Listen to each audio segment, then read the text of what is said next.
আল্লাহ রাব্বুল আলামিন যখন কোনো কওমকে গজব দেওয়ার ইচ্ছা করেন কিন্তু সিদ্ধান্ত নেন নাই, মানে তিনি এটা ফাইনাল ডিসাইড করেন নাই যে তিনি গজব দিবেন। গজব দেওয়ার ঠিক পূর্বে আল্লাহ তাআলা আবার সেই কওমের দিকে তাকান যে তাদের ভেতরে কোনো একজন বান্দা জিকির করছে কিনা, কোনো একজন বান্দা আল্লাহকে স্মরণ করছে কিনা, কোনো একজন বান্দা কোরআন তেলাওয়াত করছে কিনা, কোনো একজন বান্দা নামাজ পড়ছে কিনা। যদি পুরো কওমের মাঝে একজন লোক, শুধুমাত্র একজন নারী যদি জিকির করে, নামাজ পড়ে অথবা সাজদায় থাকে, যে কোনো ভালো আমল যদি সে করে, আল্লাহকে স্মরণ করে, সঙ্গে সঙ্গে আল্লাহ তাআলা গজবের সিদ্ধান্তকে পরিবর্তন করে। সুবহানাল্লাহি ওয়া বিহামদিহি।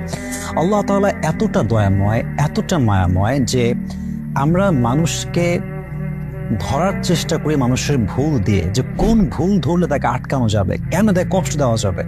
আমরা ভুল ধরে মানুষকে আঘাত করতে চাই, আর আল্লাহ বান্দাকে মাফ করার জন্য ওয়াসিলা খুঁজে, যে কোন